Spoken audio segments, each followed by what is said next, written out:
Sir, good evening. I am Prashant from Asianet News. Sir, here. Here. Prashant from Asianet News. As you know, after Rahul Gandhi's press conference, there are many issues coming up from different states, including states like Kerala. Will you initiate an inquiry into all these allegations which are coming from different states? Next, 5 questions. 22.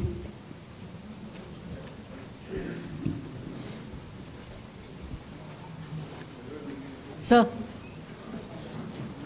Please.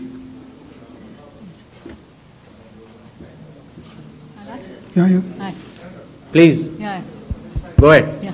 Sir, Aishwarya Paliwal from Aaj Tak and India Today. Sir, 2 questions. First, sir, a lot of political parties have asked certain questions, but do you think all those questions are actually pointing towards the need for SIR? Sir, second question is what arrangements you've made for the vulnerable groups? Because a lot of people are asking senior citizens, migrants, marginalized. So if you can focus on that, sir. Okay. 163. Sir, Shriparna from the Hindu newspaper. Sir, during door-to-door survey and enumeration, how many Nepali, Bangladeshi and Myanmarese nationals were found by BLOs? Does the Election Commission have any figures? 80. I'm coming, sir. We have enough time, sir. 80. Ganesh Kumar ji, how are you? I think you are well. This is Sandeep Shornokar from Bartaman newspaper. It's a West Bengal, one of the largest newspaper.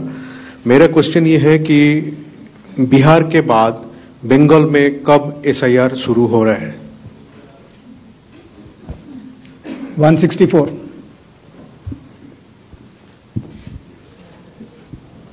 Sir Neeraj हूँ news 18 India से, network 18 से। हमारा सवाल है कि special summary revision सालाना तौर पे होता है हर साल, तो SIR की जरूरत आपको कौन सा मतदाता सूची दोनों प्रक्रिया से अलग मिलेगा, हम ये जानना चाह रहे हैं। और एक सप्लीमेंट्री सवाल है इसी के साथ कि आपने कहा कि कुछ पॉलिटिकल पार्टीज के नेता भ्रम फैलाने की कोशिश कर रहे हैं।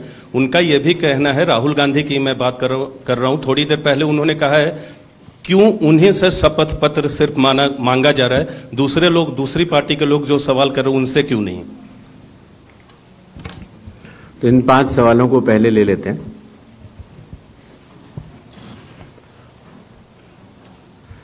हमारे सारे मीडिया बंधुओं के माध्यम से मैं देश के मतदाताओं को ये बतलाना चाहता हूं कि जब भी मतदाता सूची का रिवीजन होता है तो उसकी प्रक्रिया वही होती है जो मैंने आपको अभी शुरू में बताई। अर्थात सबसे पहले बूथ लेवल ऑफिसर्स और BLAs, राजनीतिक दलों के BLAs मिलकर एक ड्राफ्ट तैयार करते हैं और उसके बाद सभी राजनीतिक दलों को और उसी असेंबली कॉन्स्टिट्यूएंसी के मतदाताओं को यह अधिकार होता है कि वो उसमें त्रुटियां सुधारने के लिए आवेदन कर सके। आवेदन 3 तरह के हो सकते हैं, या तो किसी का नाम छूट गया हो तो फॉर्म 6 होता है, या किसी का नाम गलत जुड़ गया हो या किसी और को जुड़वाना हो तो फॉर्म 7 होता है, और या कई बार उसमें विवरण गलत हो जाए, आपकी नाम की स्पेलिंग गलत हो जाए, फोटो गलत हो जाए, एड्रेस गलत हो जाए तो फॉर्म 8 होता है।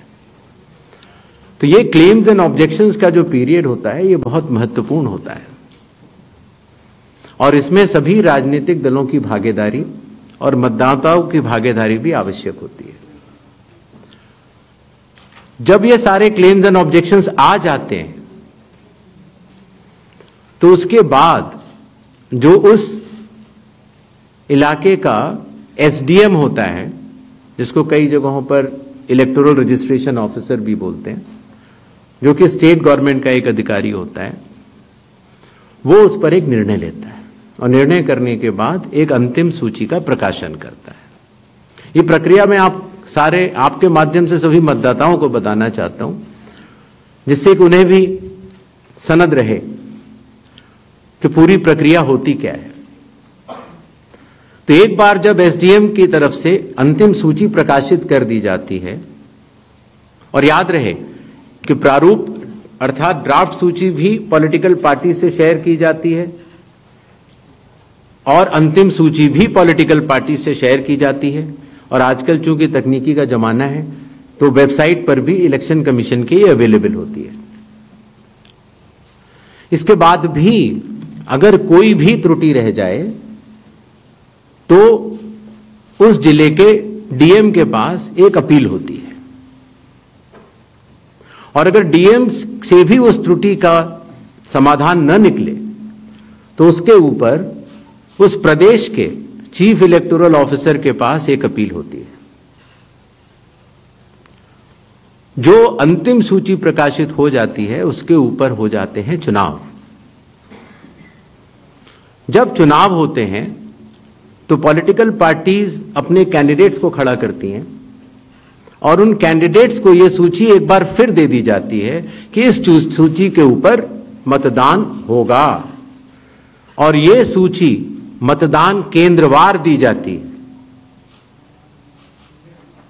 इस प्रक्रिया के बाद जब चुनावी मतदान होता है तो मतदान केंद्र के अंदर हर प्रत्याशी को यह अधिकार होता है कि वो पोलिंग एजेंट्स को नामित करे, और वही सूची पोलिंग एजेंट्स के पास भी होती है। तो उदाहरण के तौर पर जब हमारा कोई मतदाता जब मतदान करने जाता है तो पोलिंग एजेंट्स देखते हैं, और अगर कोई गलत व्यक्ति जा रहा है या कोई 2 बार जा रहा है तो उसके ऊपर ऑब्जेक्शन भी कर सकते हैं। मतदान प्रक्रिया समाप्त होने के बाद मतगणना होती है, और मतगणना के बाद रिटर्निंग ऑफिसर रिजल्ट्स डिक्लेयर कर देते हैं। यह एक डिसेंट्रलाइज कंस्ट्रक्ट है। संविधान के अनुसार यह पूरी जिम्मेदारी चुनाव आयोग की है, लेकिन लोक प्रतिनिधित्व कानून के तहत चुनाव आयोग तो एक छोटा सा 800 लोगों का एक समूह है, तो लोक प्रतिनिधित्व कानून के तहत चीफ इलेक्टोरल ऑफिसर, हर जिले का डिस्ट्रिक्ट कलेक्टर जिसको डिस्ट्रिक्ट इलेक्टोरल ऑफिसर भी कहा जाता है, हर असेंबली कॉन्स्टिट्यूएंसी का इलेक्टोरल रजिस्ट्रेशन ऑफिसर जो कि एसडीएम भी होता है, बूथ लेवल ऑफिसर्स, ये सभी के सभी सिर्फ इसी काम के लिए चुनाव आयोग के पास डेपुटेशन पर भी रहते हैं, सिर्फ मतदाता सूची और मतदान कराने के लिए। तो जब रिटर्निंग ऑफिसर रिजल्ट डिक्लेयर कर देता है उसके बाद भी कानून में प्राविधान है कि आप 45 डेज के अंदर आप उच्च न्यायालय जाकर एक चुनावी याचिका दायर कर सकते हैं और चुनाव को चैलेंज कर सकते हैं। जब यह प्रक्रिया 45 दिन समाप्त हो जाते हैं उसके बाद इस तरह के निराधार और आरोप लगाना, चाहे वो केरल हो, चाहे वो कर्नाटक हो, चाहे वो बिहार हो, जब 45 दिन चुनाव के बाद पूर्ण हो चुके हैं और किसी भी दल को, किसी भी कैंडिडेट को कोई भी गलती नजर नहीं आई, तो आज इतने दिनों के बाद इस तरह के निराधार आरोप लगाना, उनका उद्देश्य क्या है, ये सारे मतदाता और देश की जनता पूरा समझती है।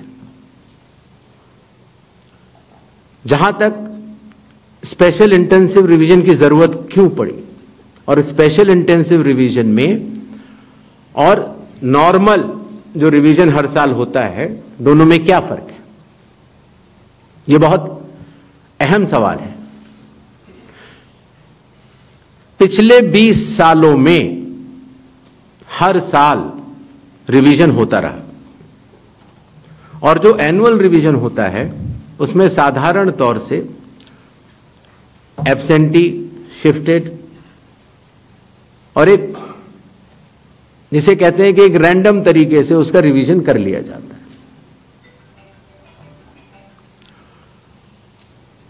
जब पिछले 20 सालों से इंटेंसिव रिवीजन नहीं हुआ, हालांकि पहले होते थे, अभी तक भारत में 10 से ज्यादा बार स्पेशल इंटेंसिव रिवीजन हो चुके हैं, और स्पेशल इंटेंसिव रिवीजन की खासियत यह होती है कि मतदाता सूची को, इलेक्टोरल रोल को टोटली मैक्सिमम प्योरीफाई करने के लिए एक इन्यूमरेशन फॉर्म भरा जाता है और हर मतदाता उसको जब भर के देता है तो उसका नाम मतदाता सूची में फ्रेश, एकदम नए तरीके से सूची बनाई जाती है।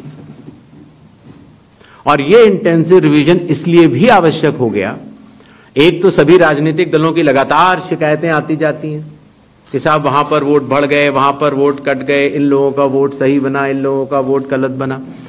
साथ ही साथ समय के साथ कई लोग जो गांव में रहते थे, जहां पर उनका वोट था, वो शहर में आ गए, उनका वोट गांव में रह गया, और जब वो शहर में आए तो वोट कटवाने की प्रक्रिया की भी अपनी कानूनी जटिलताएं हैं, तो उनका वोट गांव में भी रह गया, शहर में भी हो गया। और आजकल आपको पता है, जैसे जैसे भारत का विकास होता जा रहा है, वैसे वैसे लोग शहर छोड़ के भी दूसरे शहरों में भी जाते हैं। मुझे आशा है कि जितने हमारे मीडिया बंधु हैं वो भी शायद किसी न किसी दूसरे शहर को छोड़ के यहाँ पर आए होंगे, तो जब वो यहाँ रहने लग जाते हैं तो उनका वोट यहाँ भी बन जाता है। तो इस तरह से करते करते एक व्यक्ति के जाने या अनजाने में कई जगह वोट रह गए। तो मतदाता सूची को शुद्ध करने के लिए इन्यूमरेशन फॉर्म एकमात्र रास्ता रह जाता है, क्योंकि मैं आपको एक उदाहरण भी देता हूं। जैसे मान लीजिए श्रीपर्णा चक्रवर्ती जी हैं, उनका पहला वोट था श्रीपर्णा चक्रवर्ती के नाम से, दूसरा वोट जब वो दूसरी बार उन्होंने भरा तो उन्होंने भर दिया एस चक्रवर्ती। पिताजी का नाम मुझे पता नहीं है, माफ करें, लेकिन ए बी चक्रवर्ती भरा। अगली जगह जब उन्होंने भरा तो उन्होंने कहा कि नहीं, अखिल बी चक्रवर्ती। तो यह असंभव हो जाता है जानना कि ये दो व्यक्ति एक है कि नहीं। तो एक ही तरीका है कि उसके लिए इन्यूमरेशन फॉर्म जारी किए जाएं और एक व्यक्ति एक बार में एक ही इन्यूमरेशन फॉर्म भरेगा, जिससे कि मतदाता सूची का शुद्धिकरण भी होगा। अगर उनका नाम गलत लिख गया है तो वो भी वो सही कर सकते हैं, अगर उनकी फोटो ठीक नहीं है तो वो भी सही कर सकते हैं, अगर उनका पता ठीक नहीं है, माता पिता का नाम ठीक नहीं है तो वो भी ठीक कर सकते हैं। तो ये रही एसआईआर की आवश्यकता। एसआईआर में डोर टू डोर जाना पड़ता है। बूथ लेवल ऑफिसर हमारे बिहार के लगभग 90,000 बूथ लेवल ऑफिसर्स 7,89,00,000 लोगों के घर घर जाकर उन्होंने एक एक व्यक्ति को इन्यूमरेशन फॉर्म दिया। जो लोग मृत पाए गए या जो लोग घर पे नहीं थे, जो उन्होंने पड़ोसियों ने कहा या उनके घर वालों ने कहा कि ये परमानेंटली शिफ्ट हो गए हैं, या जिन लोगों ने कहा कि नहीं साहब मैं तो पहले ही दूसरी जगह इन्यूमरेशन फॉर्म भर चुका हूं, अर्थात उसका नाम 2 जगह था, ऐसे लोगों के फॉर्म वापस नहीं मिले और 7,24,00,000 फॉर्म वापस मिले 30 दिन के अंदर।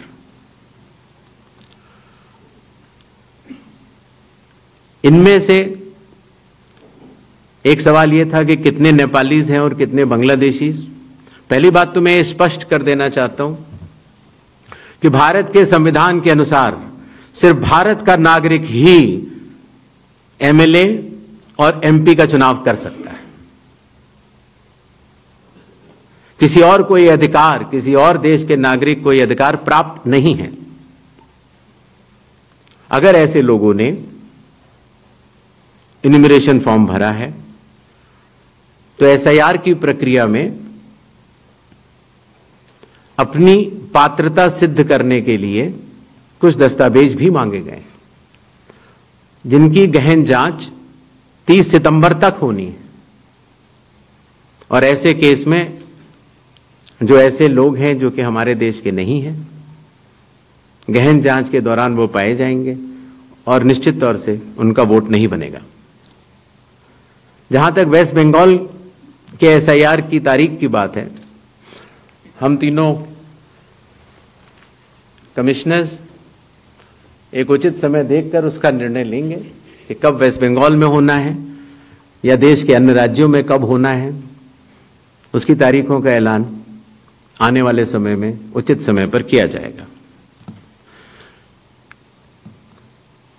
एक और सवाल था कि जब इतनी पारदर्शी प्रक्रिया है तो फिर भ्रम फैलाने वाली कोशिश पर आप कुछ लोगों से ये कह रहे हैं कि फॉर्म 7 दे दें और कुछ लोगों से कह रहे हैं कि आप शपथ पत्र दे दें। इसका जवाब ये है, लोक प्रतिनिधित्व कानून में जो सबके लिए बराबर है, मेरे लिए भी है, आपके लिए भी है और किसी भी सांसद के लिए भी है और किसी भी एमएलए जी के लिए भी है। अगर आप उसी निर्वाचन क्षेत्र के निर्वाचक हैं तो आपको समय रहते शिकायत करने का पूरा मौका है। आप फॉर्म 6 भर सकते हैं, फॉर्म 7 भर सकते हैं, फॉर्म 8 भर सकते हैं। आपके राजनीतिक दल के बूथ लेवल एजेंट्स को भी यह अधिकार प्राप्त होता है कि वो एक शपथ देकर 10-10 फॉर्म भी बूथ लेवल ऑफिसर्स को दे सकते हैं, बशर्ते आप उस विधानसभा क्षेत्र के निर्वाचक हो। लेकिन अगर आप उस विधानसभा क्षेत्र के निर्वाचक नहीं हैं, उस कॉन्स्टिट्यूएंसी के आप इलेक्टर नहीं हैं, और अगर आप अपनी शिकायत को आगे बढ़ाना चाहते हैं, एक विषय होता है शिकायत करना, एक होता है उसके ऊपर भ्रम फैलाना, और एक होता है उसके ऊपर चुनाव आयोग पर आरोप लगाना। तो ग्रेडेड रिस्पांस के तहत अगर आप उस क्षेत्र के निर्वाचक नहीं हैं तो आपके पास एकमात्र कानून में विकल्प है, और वो है रजिस्ट्रेशन ऑफ इलेक्टर रूल्स, रूल संख्या 20, sub clause 3, sub clause B, जो ये कहता है कि अगर आप निर्वाचक नहीं हैं उस विधानसभा क्षेत्र के, तो आप एक विटनेस के तौर पर अपनी शिकायत दर्ज करा सकते हैं, और इलेक्टोरल रजिस्ट्रेशन ऑफिसर को आपको एक ओथ देनी होगी, और वो ओथ जिस व्यक्ति के खिलाफ आपने शिकायत की है उसके सामने एडमिनिस्टर करानी होगी। ये कानून शायद इस सदन में बैठे सभी लोगों के जन्म के पूर्व का बना हुआ है और सबके लिए बराबरी तौर से लागू है। आशा है इन 5 सवालों को मैंने जवाब दे दिया होगा। आगे बढ़े। 4. I'm coming. Hi, sir. Please, I'll come to you, no problem. Hi, sir. Vrinda from Hindustan Times. Yes. So first question is that initially when the draft electoral rolls were uploaded on the website, these were machine readable and searchable as well. The size was smaller, the pictures were clearer. But soon after Rahul Gandhi's press conference, the roles were updated and they were changed into non-machine readable, non-searchable, low quality pictures. So was that because a lot of searches were being conducted in these roles? And secondly, why is the dual epic ID issue there in Bihar, despite the commission saying back in May that, we have resolved it across the country? 76. Sir, मैं मुकेश कौशिक हूँ, दैनिक भास्कर से। Sir, आपने देखा होगा कि Rahul Gandhi leader of opposition ने central Bengaluru की constituency की तहकीकात की और ढेर सारे आरोप लगाए। उनका कहना था कि फेक सस्पिशियस वोटर बन रहे हैं, मैनिपुलेटेड हैं, मास एडिशन हुए हैं। इसके 2-3 दिन बाद ही बीजेपी के पावरफुल लीडर अनुराग ठाकुर जी ने प्रेस कॉन्फ्रेंस की और उन्होंने कहा कि उनके पास कंक्रीट प्रूफ हैं, कि कंक्रीट प्रूफ है इस बात के कि lakhs of suspicious voters, duplicate voters, fake addresses, age manipulation, mass addition have been found in Wayanad, Raebareli and other constituency. देश की 2 बड़ी राजनीतिक पार्टियां ये आरोप लगा रही हैं कि fake voters, bogus voters, manipulation of age, duplicate voters ये मौजूद हैं। तो आप कितना सहमत हैं और इन आरोपों के आप क्या जांच कोई कराएंगे? 196. Hi, I'm coming. Shri Gyanesh Kumar, मेरा नाम परंजॉय गुहा ठाकुर है, मैं फ्रीलांस जर्नलिस्ट हूँ। Paranjoy Paranjoy Guha Thakurta. Sir, few questions. इतना हड़बड़ी में आपको एसआईआर करने का क्या जरूरत है जब बाहर चल रहे बिहार में बारिश के समय, और समय बहुत लोग कह रहे हैं बहुत कम है। आपको सुप्रीम कोर्ट ने आदेश किया 14 तारीख के दिन, आपको मशीन रीडेबल जो 65 लाख लोग का नाम नहीं है तो आपको देना पड़ेगा, इससे पहले आपने क्यों नहीं दिया? आखिरी सवाल है कि महाराष्ट्र में जो 40 लाख नया वोटर आए हैं और लोग कह रहे हैं कि पहला बार महाराष्ट्र के इतिहास में, भारतवर्ष के इतिहास में वोटर ज्यादा और 18 साल उम्र के लोग कम, और 5 बजे के बाद बहुत लोग वोट दिया। तो ये सारे जवाब मुख्यमंत्री देवेंद्र फडणवीस दे रहे हैं, राजनीतिक दल का नेता दे रहे हैं, चुनाव आयोग अभी तक खामोश थे, क्यों? 279।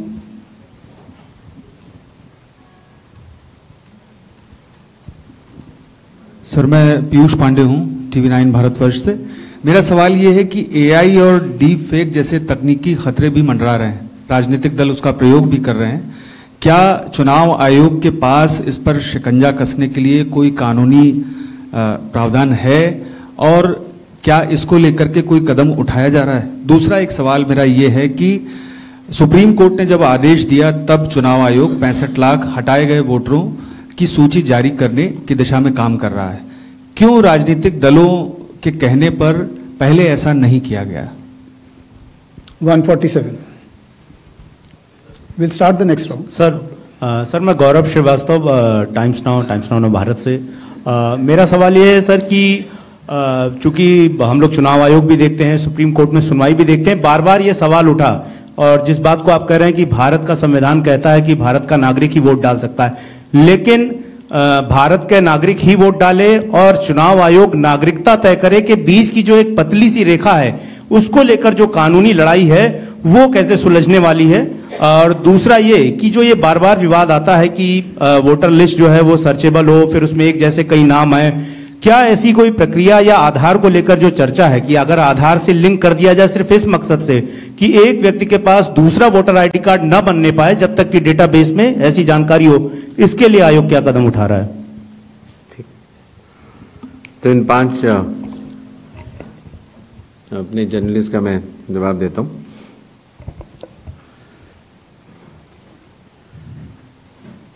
मशीन रीडेबल मतदाता सूची और सर्चेबल मतदाता सूची, दोनों में हमें अंतर समझना होगा। जो चुनाव आयोग की वेबसाइट में मतदाता सूची होती है उसमें आप एपिक नंबर डाल के सर्च कर सकते हैं, डाउनलोड भी कर सकते हैं। इसको मशीन रीडेबल नहीं कहा जाता। मशीन रीडेबल के ऊपर मैंने आपको शुरुआती उसमें बताया था कि 2019 में माननीय सुप्रीम कोर्ट ने भी इस विषय का गहन अध्ययन किया और यह पाया कि मशीन रीडेबल इलेक्टोरल रोल देने से वोटर की प्राइवेसी का हनन हो सकता है। इसलिए मशीन रीडेबल एक अलग चीज है। जो मशीन रीडेबल का अर्थ ये होता है कि आप उस इलेक्टोरल रोल को पढ़ भी सकते हैं। उसमें अगर आपके पास कंप्यूटर पे वो सूची आ गई तो आप ये फोटो उठा के दूसरी जगह भी डाल सकते हैं। अगर आपने एक व्यक्ति की फोटो दूसरी जगह डाल दी और पलट दी तो वो व्यक्ति वोट ही नहीं कर पाएगा, क्योंकि जब वो वोट करने जाएगा तो उसका चेहरा नहीं मिलेगा। तो मशीन रीडेबल एक अलग चीज है, मशीन रीडेबल वर्जित है। तो उसको आप, ये चुनाव आयोग का अकेला फैसला नहीं है, ये चुनाव आयोग का फैसला माननीय सुप्रीम कोर्ट के जजमेंट के बाद है और 2019 से है। तो मशीन रीडेबल अलग चीज हो गई और एक लिस्ट को सर्च करना वो एक अलग विषय हो गया। जब आप एक लिस्ट को सर्च करते हैं तो उसमें एक सवाल यह आया था कि डुप्लीकेट एपिक की समस्या चुनाव आयोग ने जब पहले सॉल्व कर ली तो इस तरह के डुप्लीकेट एपिक दोबारा कैसे आए। डुप्लीकेट एपिक दो तरीके से हो सकते हैं। एक कि एक व्यक्ति जो वेस्ट बंगाल में है, जो व्यक्ति अलग है, उसका एक एपिक नंबर है, और एक व्यक्ति जो हरियाणा में है उसका एपिक नंबर भी वही है। अर्थात एपिक नंबर 1 व्यक्ति 2। जब ये सवाल उठा लगभग मार्च 2025, जब हम लोगों ने उसके ऊपर चर्चा की और उसको हम लोगों ने पूरे देश भर में सुलझाया, लगभग ऐसे 3 लाख लोग मिले जिनकी एपिक संख्या 1 थी,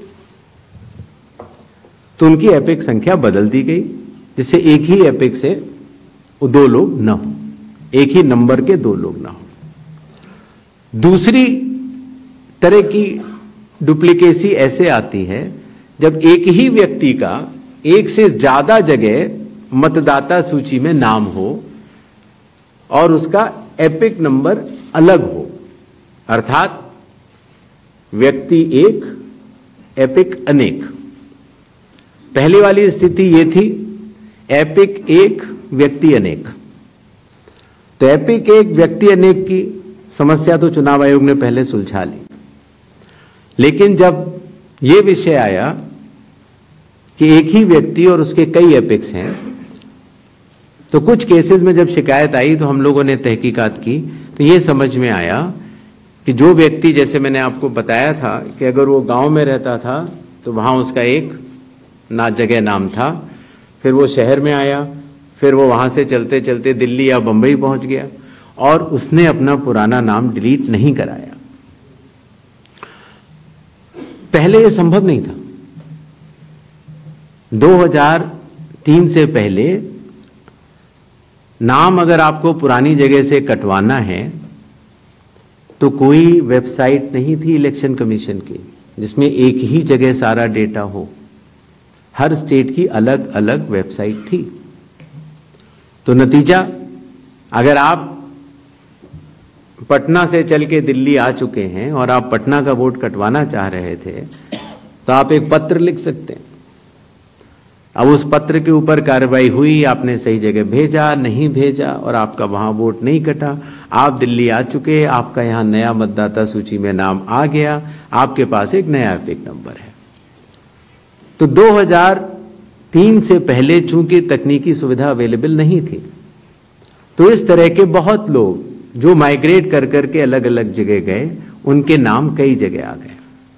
फिर एक ये सवाल उठा कि फिर उसको आज की तारीख में तो वेबसाइट है, कंप्यूटर है, उसको आप सेलेक्ट करके हटा सकते हैं।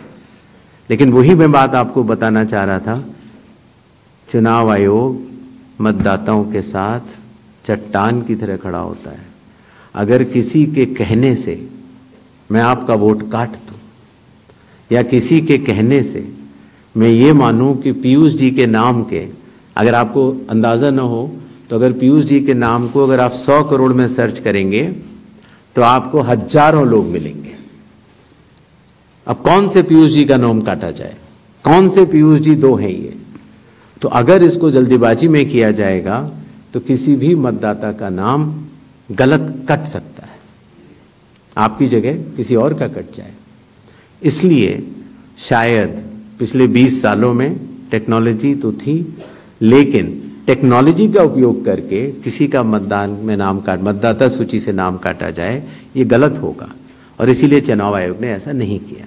और इसकी या तो व्यक्ति खुद कर सकता है तो कोई आपत्ति नहीं है, और या फिर स्पेशल इंटेंसिव रिवीजन के जरिए जब ये एन्यूमरेशन फॉर्म बनेगा तो पीयूष पांडे जी के पास ही फॉर्म पहुंचेगा। अगर उनके पास दूसरा फॉर्म पहुंच जाएगा तो एक ही पे दस्तखत करेंगे और डुप्लीकेट वोट की समस्या का निदान हो जाएगा। एसआईआर में हड़बड़ी क्यों? यह भी एक भ्रम फैलाया जाता है। आप लोग मुझे बताएं कि चुनाव से पहले मतदाता सूची शुद्ध करनी चाहिए या चुनाव के बाद? चुनाव से पहले। और यह बात चुनाव आयोग नहीं कह रहा है, यह बात लोक प्रतिनिधित्व कानून कह रहा है कि हर चुनाव से पहले आपको मतदाता सूची शुद्ध करनी होगी। यह चुनाव आयोग का कानूनी दायित्व है। फिर यह बात आई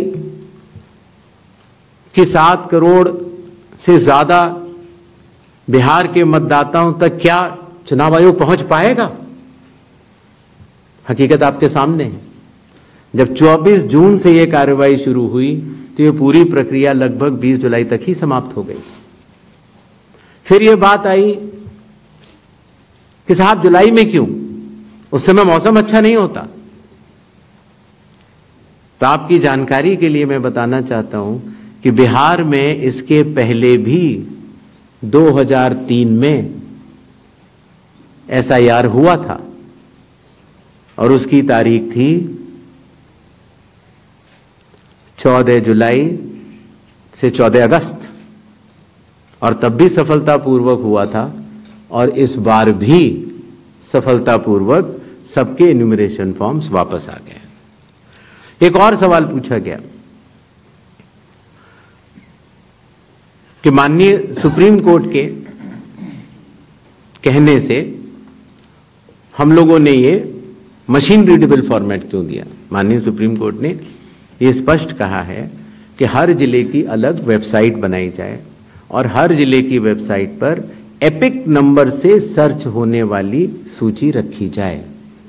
और आपको ये जानकर हर्ष होगा कि 56 घंटों के अंदर चुनाव आयोग ने उसका अनुपालन किया है और हर जिले की वेबसाइट की सूची आप सबको जो फोल्डर दिया गया है उसमें है, आप भी सर्च कर सकते हैं। जहां तक आपके पास जो फोल्डर दिया गया उसमें एक वो भी मिनट्स मौजूद है 20 जुलाई के, जहां पर अगर आप खोलेंगे तो उसमें आप पाएंगे कि हर बूथ पर booth level officer, booth level agent, sarpanch सबने मिलकर ये दस्तखत करके सूची बनाई कि ये लोग मृत पाए गए हैं, उनका एपिक नंबर भी है, उनका नाम भी है, और ये लोग स्थायी रूप से स्थानांतरित पाए गए हैं, उनका नाम भी है, और इन लोगों का इन्यूमरेशन फॉर्म या इन लोगों का नाम एक जगह से ज्यादा है वो भी है।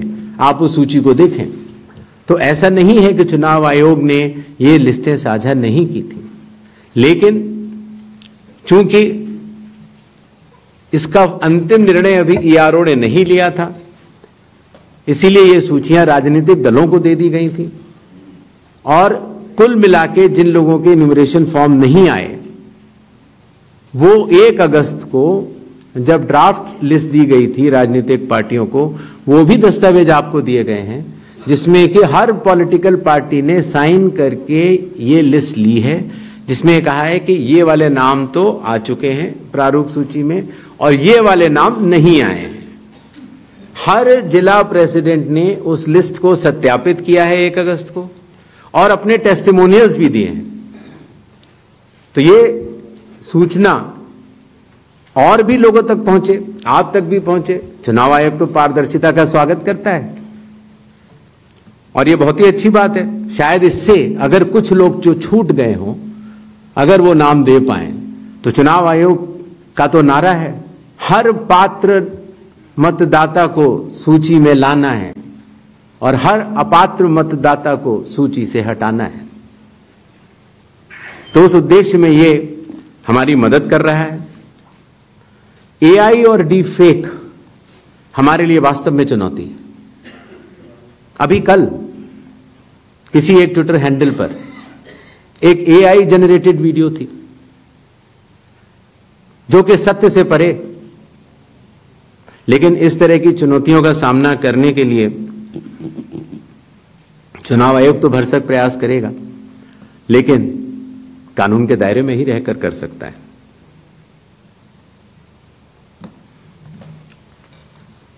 एक और सवाल आया था कि आखिर चुनाव आयोग पात्रता की जांच क्यों कर रहा है। संविधान के अनुच्छेद 326 में हर मतदाता की पात्रता स्पष्ट रूप से लिखी गई है और वो पात्रता ये कहती है कि मतदाता सूची में नाम आने के लिए सिर्फ भारत के नागरिक और 18 वर्ष की आयु पूरे कर चुके व्यक्ति ही पात्र हैं। रेजिडेंसी लॉज भी हैं जो कि अलग कानून में बनते हैं, जो कि ऑर्डिनरी रेजिडेंट हैं, या कोई व्यक्ति जो संविधान या किसी कानून के अनुरूप उसको वर्जित किया गया है चुनाव लड़ने के लिए, उनका नाम नहीं आ सकता। तो आर्टिकल 326 जो कि चैप्टर इलेक्शंस के अंदर आता है, जो कि हम यहां पर आपके समक्ष बैठे चुनाव आयोग की एक संवैधानिक जिम्मेदारी है, हम उसको निभाने के लिए पात्रता की जांच कर रहे हैं। नेक्स्ट 187